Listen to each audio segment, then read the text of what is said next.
중산간 개발 기준을 바꾸려는 제주도의 지구 단위 계획 구역 변경안을 놓고 환경 훼손 논란과 특혜 의혹이 커지고 있습니다. 도의회 본회의 표결을 앞두고 이상봉 의장은 심도 있는 검토가 필요하다며 직권으로 상정 보류를 결정했습니다. 송원일 기자입니다.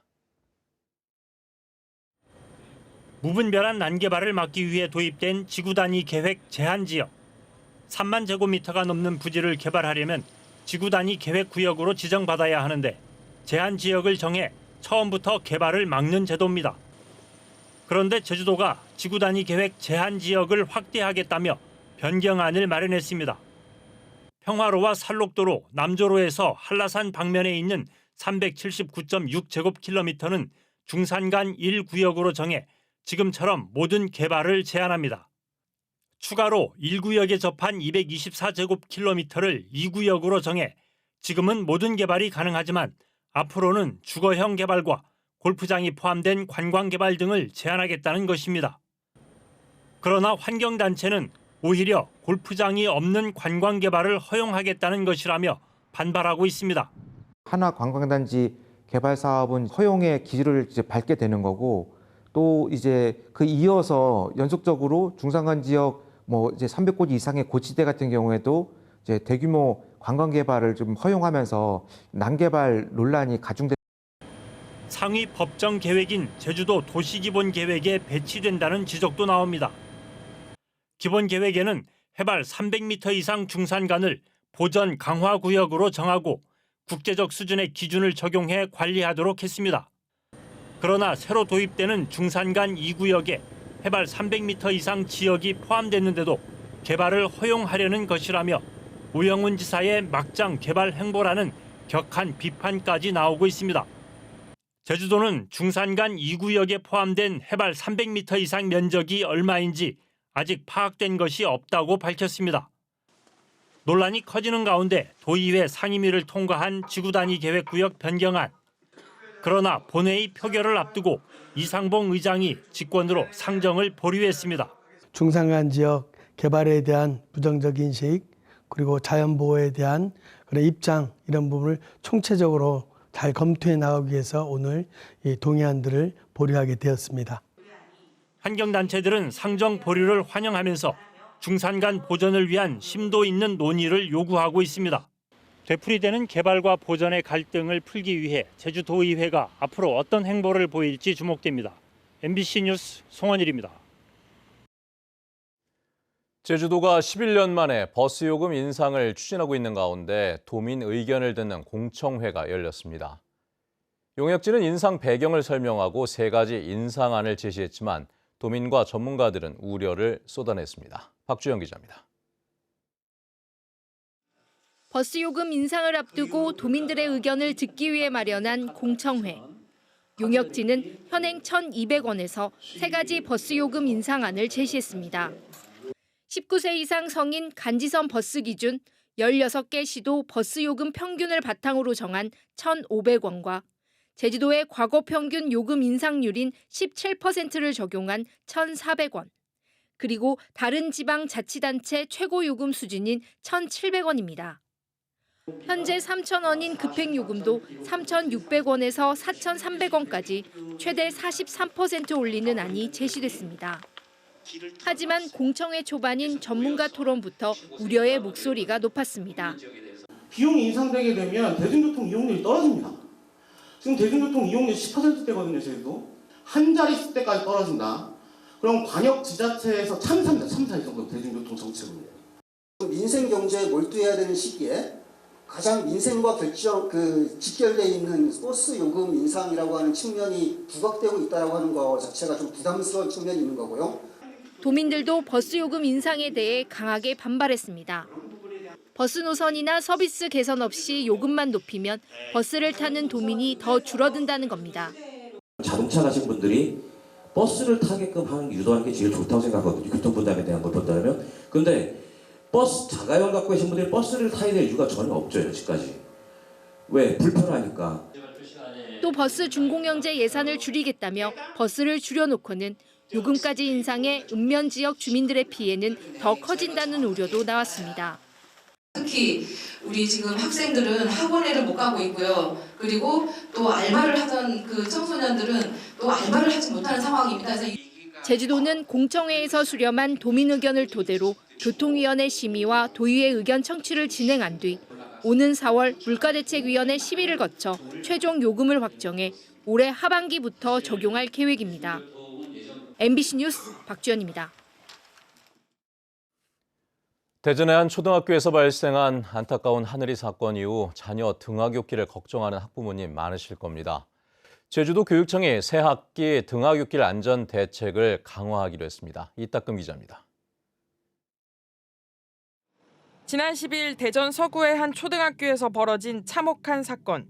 김하늘 양은 돌봄 교실을 마치고 홀로 귀가하던 중 변을 당했습니다. 사건 이후 제주에서도 저학년 학부모들의 불안감이 커지고 있습니다. 올해 2학년이 되는 자녀를 둔 강미선 씨도 맞벌이를 하며 돌봄 교실을 신청했지만 걱정이 많습니다.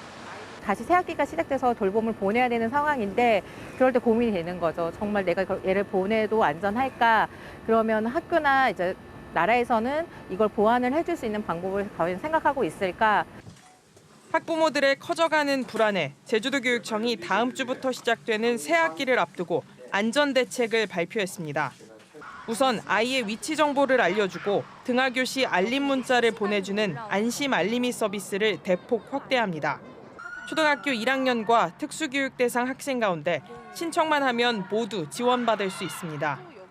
돌봄 교실이 끝난 학생들은 보호자 대면 인계를 원칙으로 합니다.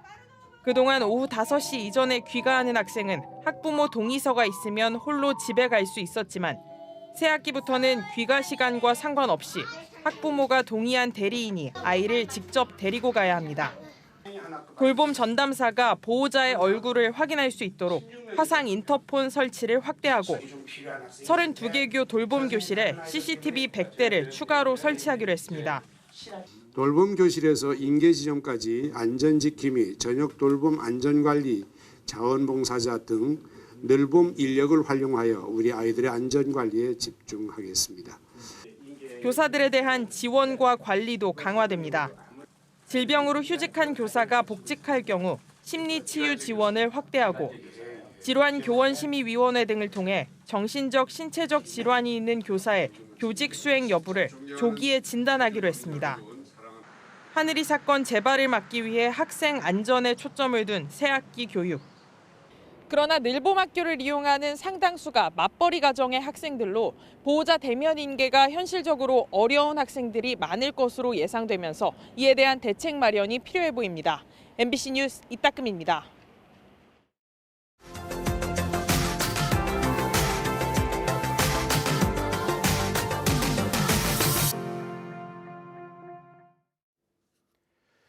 네, 우리 사회와 문화 곳곳에는 여전히 일제 잔재가 남아있는 곳이 많이 있죠. 3.1절을 앞두고 충남에서 일본 연호와 일본식 한자 등을 모두 걷어낸 한글 토지 대장이 처음으로 완성됐다고 합니다. 최기웅 기자가 취재했습니다. 시군마다 서구에 보관 중인 수만 장의 토지 대장.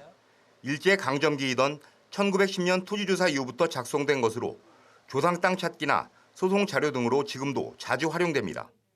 하지만 내용을 들여다보면 다이쇼, 쇼와 같은 당시 일본 연호와 일본식 한자, 창시명 등으로 표기돼 알아보기 어렵습니다. 한자와 일본식 용어로 되어 있습니다. 그러다 보니 민원인이 토지대장을 보셔도 내용을 이해를 못하는 경우가 많으셨어요. 충남에서 이런 일본어를 모두 걷어내고 한글로 바꾼 313만 6천 장 규모의 한글 디지털 토지대장이 완성됐습니다. 지난 2021년부터 53억여 원을 투입했는데 전국 17개 시도 가운데 처음입니다.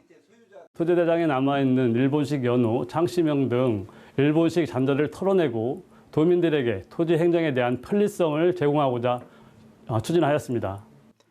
완성된 한글 디지털 토지대장에 접속해 클릭만 하면 알아보기 어렵던 일본식 표기가 바로 한글로 바뀌어 보입니다.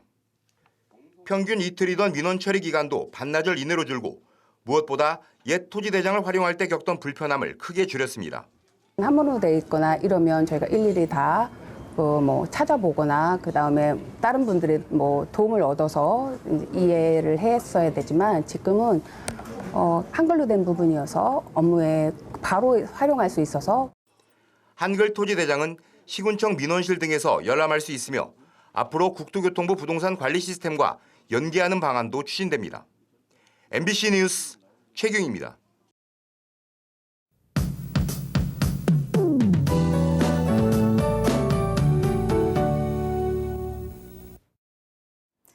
(2월의) 마지막 날인 오늘 아침도 하늘빛이 흐린데요. 현재 남부 지역을 중심으로는 빗방울이 떨어지는 곳이 있습니다. 비가 오면서 공기질은 깨끗해졌고요. 비는 오전까지 가끔 내리다가 그치겠습니다. 산지에는 가시거리가 500m 미만의 안개가 껴 있습니다. 산간도로에서는 운전 조심하시기 바랍니다. 비는 오늘 오후에 소강 상태를 보였다가 주말인 내일 아침부터 다시 내리겠습니다. 3일절 연휴 내내 흐리고 비가 내리겠는데요. 내일은 5에서 20mm, 모레는 10에서 40mm, 산지에는 최대 60mm의 비가 내리겠고 대체 휴일인 다음 주 월요일까지 이어지는 곳이 있겠습니다. 일요일 오후부터는 바람도 강하게 불면서 강풍특보가 발표될 가능성도 있습니다. 오늘 기압골의 영향으로 오전에는 흐리다가 오후부터 고기압의 가장자리에 들면서 구름 낀 날씨를 보이겠습니다. 따뜻하고 습한 남풍이 유입되고 있어서 아침 기온은 어제보다 7도가량 높은데요. 현재 기온 북부 지역 10도, 서부 남부 지역 11도, 한라산 성판악은 6도 보이고 있고요. 오늘 한낮 최고 기온은 북부 지역 15도, 서부 지역 14도, 남부 지역은 17도까지 오르겠습니다. 산지 성판악은 13도 예상됩니다. 섬 지역도 대체로 흐리겠고 비가 가끔 내리겠습니다. 오늘도 바다의 물결은 잔잔하게 일겠는데요. 해상에 비가 내리고 안개도 짙게 끼겠습니다. 항해하거나 조업하는 선박은 안전사고에 유의하셔야겠습니다. 주말에 비가 내리지만 기온은 19도까지 올라서 온화하겠습니다. 다음 주 화요일에 비가 그치고 반짝 찬 공기가 내려오겠는데요. 다음 주 중반에는 기온이 조금 내려갈 전망입니다. 날씨였습니다. 제주 영어 교육도시 내 국제학교인 NLCS 제주가 영국계 글로벌 학교 운영 기업인 코그니타에 매각됩니다. JDC는 자회사인 제인스가 코그니티와 영업 양도 양수 계약을 체결하고 학교 자산과 부채 등을 넘기고 학교 브랜드와 교직원을 그대로 유지하기로 했다고 밝혔습니다. 그러나 제주도가 무상 양여한 다목적 운동장은 매각 대상에서 제외하고 임대하기로 했습니다. 코그니타는 아시아와 유럽, 중동 등에서 100여 개 학교에 9만 5천여 명의 학생을 관리하는 세계 최대 글로벌 학교 운영 그룹입니다.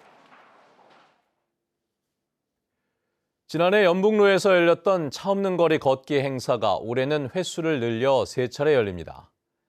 제주도에 따르면 범도민 걷기 추진협의회는 올해 걷기 행사를 3차례 열기로 결정했으며 첫 행사는 오는 4월 26일 제주시 원도심 일대에서 열릴 예정입니다. 오영훈 지사는 지난해 행사에서 1만 명이 넘는 시민과 관광객이 차로의 주인이 됐던 경험은 모두를 놀라게 했다며 올해는 지난해보다 더 성숙하게 치러질 수 있도록 지혜를 모아달라고 당부했습니다. 한편 지난해 9월 열린 첫 걷기 행사는 개최 장소 등을 이유로 전시행정, 강제 동원 등의 논란이 일기도 했습니다. 항공기 소음으로 학습에 어려움을 겪는 공항 소음 지역 학생들에게 장학금이 지원됩니다. 제주도는 자체 예산과 한국공항공사 주민사업비를 통해 5억 7천만 원의 재원을 마련하고 공항 소음 지역에 거주하는 고등학생과 대학생 450명에게 장학금을 지원합니다. 고등학생 220명에게는 50만 원씩, 대학생 230명에게는 200만 원씩 지급되며 다음 달 4일부터 장학생을 모집합니다. 제주도 의회가 4.3 기록물 유네스코 세계 기록유산 등재를 촉구하는 결의안을 채택했습니다. 도의회 4.3 특위가 마련한 결의안에는 국회와 정부가 세계 기록유산 등재를 위해 행정적, 재정적 지원을 확대하고 국제기구와 협력해 세계 기록유산에 등재될 수 있도록 외교적 노력을 다해야 한다고 촉구했습니다. 농번기를 맞아 파쇄기 안전사고주의보가 발령됐습니다. 소방안전본부는 최근 5년 동안 도내에서 파쇄기 안전사고 84건이 발생해 2명이 숨지고 82명이 다쳤는데 절반이 넘는 56%가 3월과 4월에 집중됐다며 각별한 주의를 당부했습니다. 특히 안전사고의 대부분이 파쇄기에 끼면서 발생하는 것으로 나타났는데 기계 특성상 중상으로 이어지는 경우가 많았습니다. 탐나는 전 모바일 결제가 가능한 가맹점이 다음 달부터 크게 늘어날 것으로 보입니다. 제주도는 다음 달부터 모바일 QR 결제 인프라가 활성화된 제로페이와 연계, 하나의 QR키트에서 탐나는 전과 제로페이, 외국인 관광객 결제 등 국내외 간편 결제 49개 앱과 연동되는 결제가 가능해진다고 밝혔습니다. QR 결제는 다음 달 가맹점 13,900여 곳을 시작으로 단계적으로 시행하고 가맹점 4만 3천여 곳을 늘릴 계획입니다.